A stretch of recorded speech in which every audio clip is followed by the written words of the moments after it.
lo que aprendí. Seguimos con la marea acá por Radio Trinchera y ahora ya la tenemos sentada a mi derecha, Agus Flores. ¿Cómo andas, Agus? Bien, acá estoy.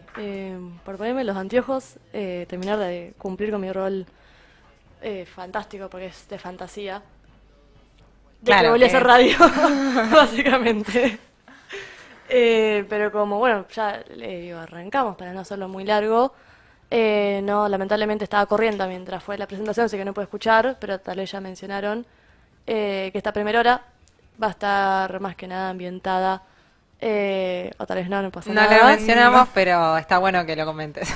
Ok, ambientada o más tematizada, mejor dicho, a Malvinas, todo lo que fue la guerra de Malvinas, que ahora el domingo, el próximo 2 de abril, se cumplen ya 41 años de esa guerra. Claramente, bueno, orquestada, decidida, llevada a cabo durante la dictadura cívico-eclesiástica militar, y que creo que hasta el día de hoy nos trae un montón de discusiones que siguen abiertas y que creo que es más que zarpado poder discutir y traerlas acá. Y puntualmente nos parecía importante también poder traer, digo, como digo, somos parte de un medio de comunicación popular que también buscamos no solamente romper algunos sentidos, sino también poner en discusión la comunicación, concretamente. Nos parecía importante poder traer qué pasó con los medios de comunicación o con la comunicación en general durante nada, esos meses de guerra que claramente, bueno, spoiler, que estaban muy coordinados con lo que se decía, se dictaba desde Casa Rosada, desde Buenos Aires, a la orden de la Junta Militar. Yo creo que todos hemos podido ver, yo no sé si recuerdan, digo, Lele o Sol, digo, las portadas de algunos diarios, digo, el Vamos ganando, el más clásico, y frases así, Está todo bien acá, tipo, sigamos bancando porque claro. vamos a ganar la guerra de Malvinas La y gente vamos nos a ir está cagando de hambre. hasta Europa y vamos a sacar también su tierra, tipo, básicamente, con toda la euforia que se planteaba desde los medios de comunicación, que claramente, como decía, era parte de un plan estratégico de la Junta Militar, que básicamente, digo, también lo podemos pensar como tres estrategias o tres momentos distintos en el cual, por ejemplo, digo, por un lado, bueno, se planteaba la censura concreta de claramente el manejo y el control de todos los medios estatales, y obviamente también el control de los medios privados, que también es una parte que a veces no se discute mucho cuando hablamos sobre el accionar durante la dictadura, que también, digo, los medios privados, los empresarios,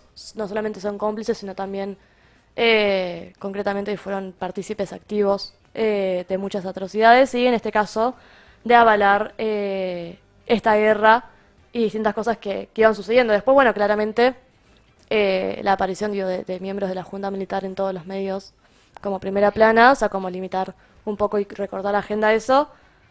Y bueno, un poco, y después la construcción de una nueva agenda que viene de la mano con este de Vamos ganando y demás.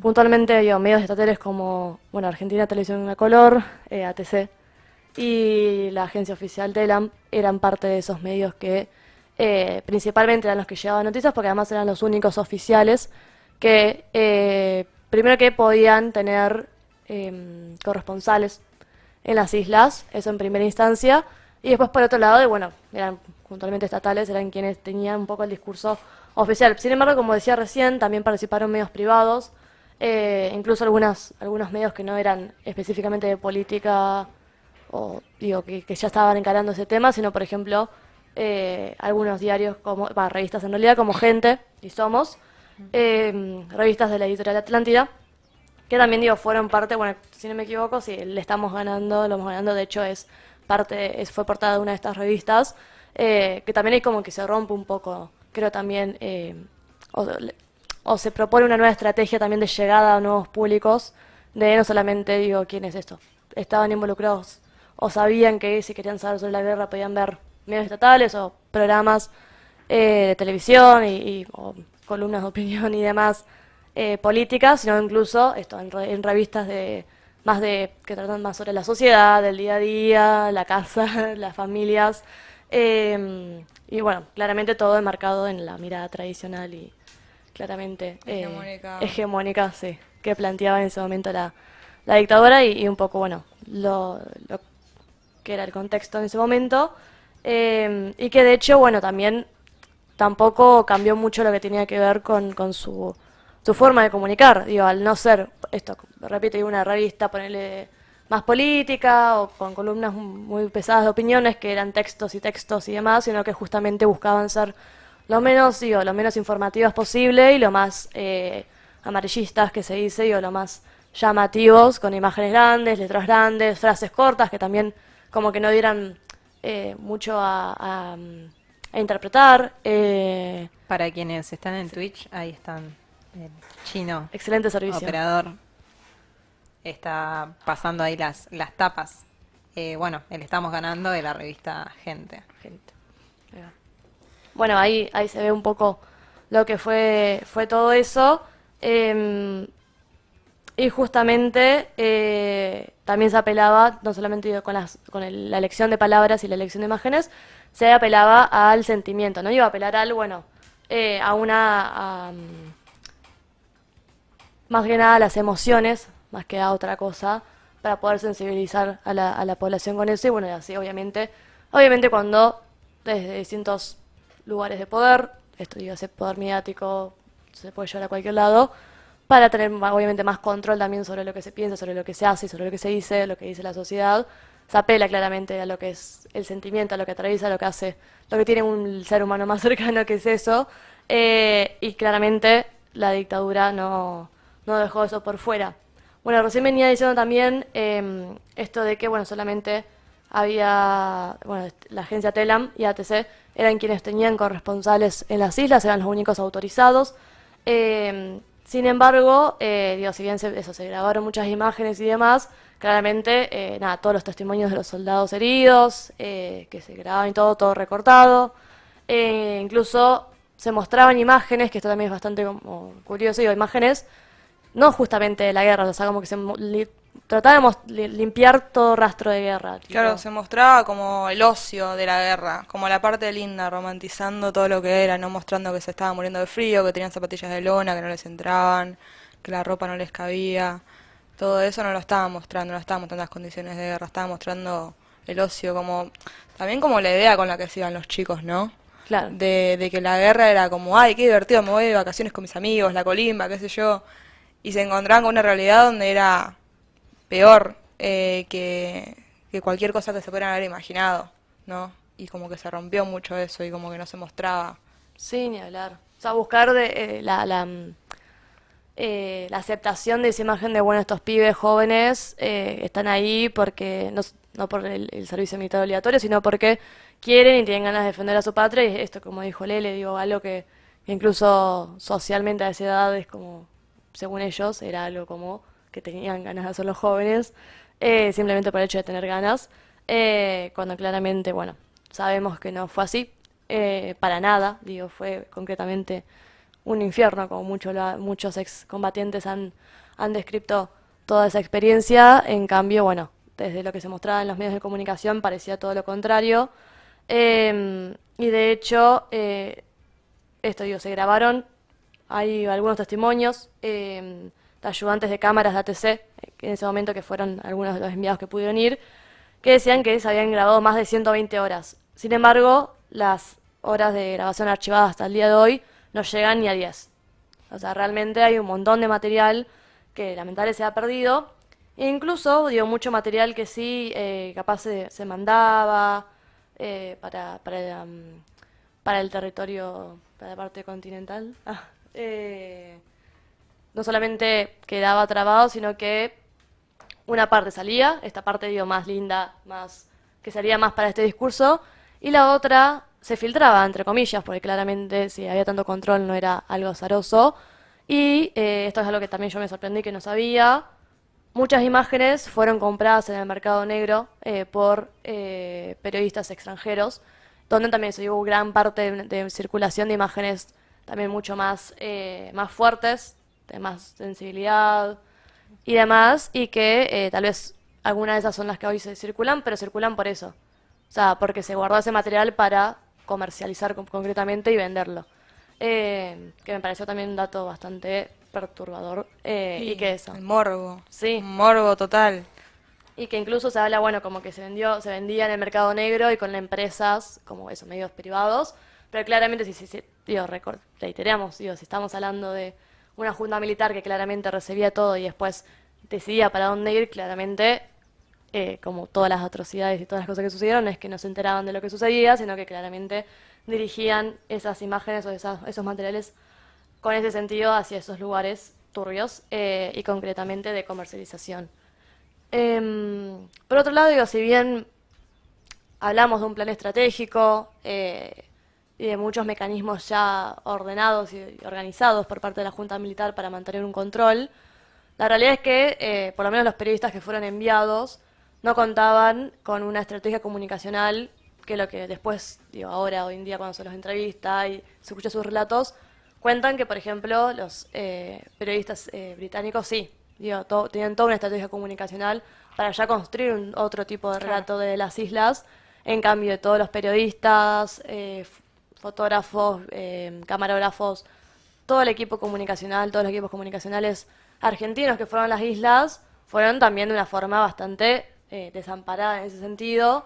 Entonces, realmente el recorte o el análisis de toda esa información con el contenido que se mandaba se hacía eso en Buenos Aires bajo la supervisión directa de la Junta, que también es algo que se remarca y que me pareció interesante, digo, como también para remarcar, digo, que en muchos aspectos, ¿no? Sucedió que solamente, que muchos fueron así, como con las manos vacías. Todo fue medio con las manos vacías igual, ¿no? Como que ni los chicos tenían el equipamiento, ni la experiencia, ni la conciencia donde estaban yendo, sino que también, o sea, cualquier persona que fue a Malvinas en ese momento estaba completamente regalado. Sí, ni hablar. Y eso, la información o la estrategia concreta, solamente para quienes tenían el poder, claramente en este caso, repito, la Junta Militar y sus pocos secuaces, cabezas Claro. de estrategias militares. Después también, por otro lado, digo, lo que se mencionaba mucho es que estaba prohibido referirse a las bajas de soldados argentinos. Pero ni siquiera, digo, o sea, no se podía dar ni siquiera cifras en general, como para esto, apelar siempre a la desinformación y a caracterizaciones mucho más amplias y de no dar información tan concreta, ni siquiera en ese sentido. Incluso esto, digo, estuve leyendo algunos testimonios de periodistas que planteaban eso, digo, que capaz desde un primer momento así digo, uno transmite la información o como estaban acostumbrados a dar la información, era justamente con la información, como habían hecho periodismo toda su vida, y que bueno, nada, a esos cables al estar interceptados por el Estado Mayor Conjunto, no se publicaban, y bueno, eso, los pocos comunicados que se transmitían eran muy escuetos o cortados, digo, realmente el uso del recorte fue muy usado en ese momento, como cada vez que hablamos de censura igual.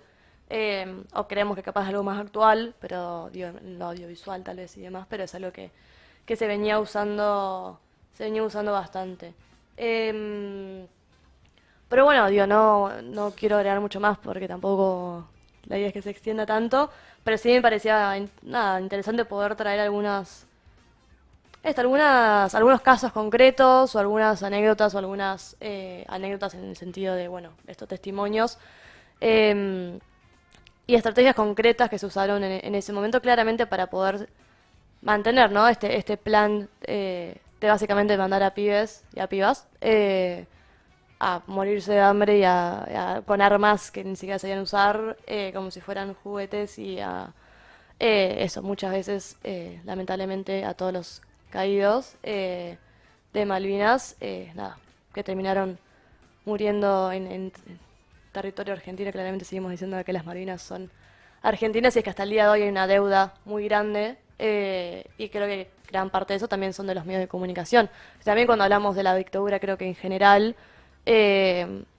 sí, digo, el Estado pidió perdón, digo, distintos espacios han pedido perdón o han propuesto una reparación, una reconciliación concreta, pero creo que desde los medios de comunicación no ha sido así, porque incluso digo, todos los grupos de poder mediáticos de ese momento siguen siendo los Sí, mismos, los mismos, al sí. día de ahora, ¿no? Ham, Y si Karina, tendrán, Ham.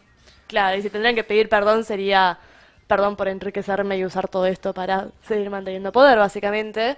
Y bueno, Malvinas claramente no es la excepción.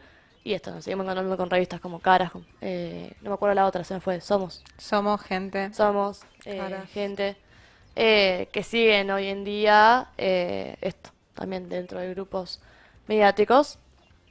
También, digo, ¿no? Presentando distintos modelos o creando ideas, siempre a favor del poder de turno, que claramente en ese momento implicó y generó la muerte concreta de personas, ¿no? Claramente hoy no hablamos de algo tan grave, pero sí en ese momento y hasta que no haya una revisión, incluso también una búsqueda de muchos de esos archivos que hasta el día Tal de hoy cual. siguen perdidos, creo que va a haber una deuda ahí y que creo que es interesante que de estos espacios los podamos traer. Excelente, Agus. La verdad que muy necesaria, Me encantó. sobre todo por el planteo que hacemos y con el que comenzaste haciendo esta columna, que construimos comunicación popular, ¿no? Que es un poco dar la batalla a esa otra comunicación que no es azarosa, que tiene sus objetivos y que, bueno, que también ha tenido su responsabilidad directa en distintos capítulos de nuestra historia y que siempre está bueno nombrarlos y señalar cuál es el rol que jugaron. Así que bueno, ¿te vas a quedar de este lado? Me parece que sí, ya. Quédate. Ya Sí, está. quédate Si porque- More está contenta con el poder del otro lado. El amor está a Uy, pleno. cara, mirá. No, Te no, pone no. una cara. Pero- Hermosa cara, pero obviamente. Bueno, ahora vamos a ver. ¿Qué dice, mien- More? Mira, Agustina, te está reborrando de la producción. Nos la traemos por este lado. pero hizo un Y reel. bueno. Mentira, no se borra para nada. Encima si les cuento que la eso- semana que viene, bueno. Vos de última, Ah, claro. bueno, Tira la no. demo directamente. Bueno, vos igual pedís auxilio, levantás una mano como No, pero ayuda, yo estoy ayuda. perfecta acá. Ah, bueno, Me encanta, bueno, entonces. entonces que me reclamo. No, Entonces no la- requisito. Si Vayamos- el chino me cebara mates estaría mejor. Para mí vayamos al corte y sigamos discutiendo ahí, More, ¿qué querés que te diga? Dale, vamos a escuchar un temita No y se enseguida piquen, no se seguimos piquen. con más de la Mentira. marea.